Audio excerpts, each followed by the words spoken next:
জনে বসে আছে, মা পূজা করছে, কখন পূজার প্রসাদ খাবে সেই জন্য বসে আছে দুজন, যে কখন মা ওদেরকে পুজোর প্রসাদ দেবে,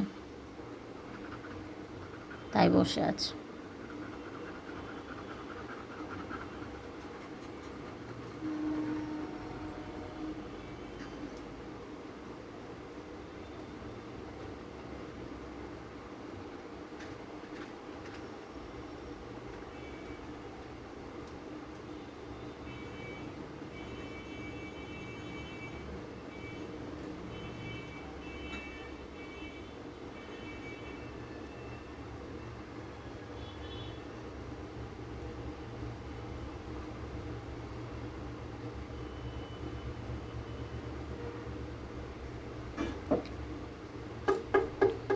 শাক বাজাও।